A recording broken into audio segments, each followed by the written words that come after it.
All right, now we're going to go ahead and move into another one of the standard typical questions that you might get in part one, which is your housing.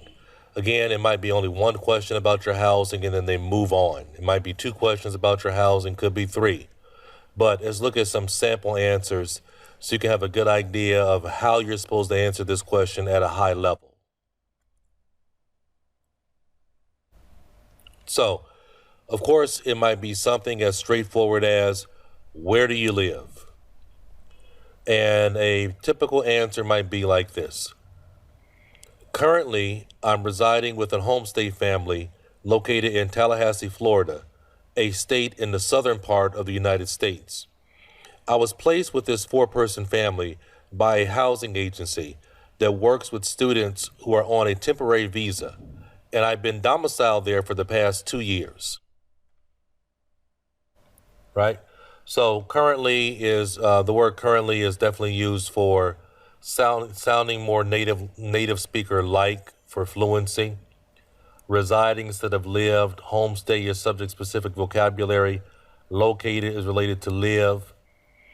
Then I give the city, the state, and where it's actually located in terms of what part of the country. Then we go to a four-person family, housing agency vocabulary, perfect tense used correctly, past perfect tense. So that's a standard, again, general to specific. Now, next question. What do you like most about the place? Well, there are numerous benefits that I could speak on, but if I had to narrow it down, I'd settle on the family. When I matriculated to the USA to study, I wanted total immersion in English, and this verbose family speaks perfectly accented English with a wide range of vocabulary.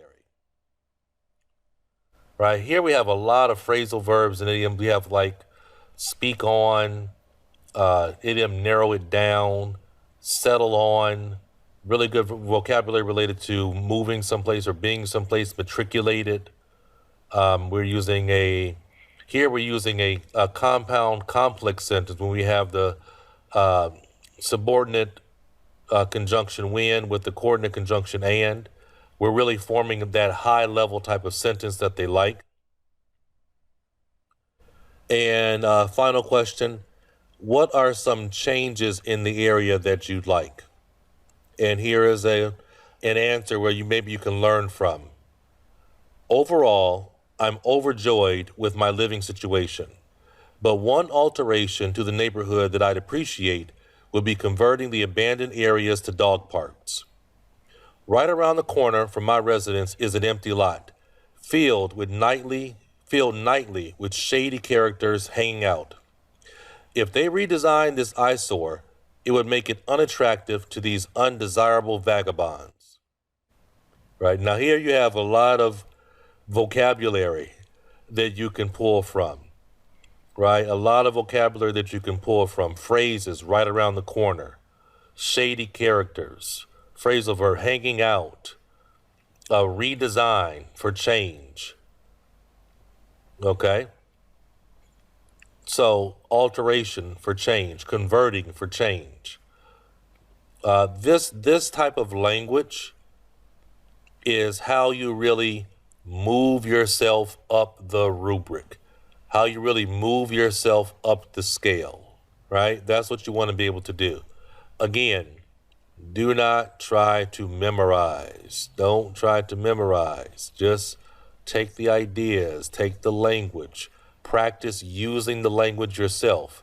If you try to memorize something, it's not you. That's why when you're doing it on the exam, when you're memorizing something, we can actually tell that you have something memorized. You're supposed to take this language and practice using it your own. Don't look at what I'm doing and try to.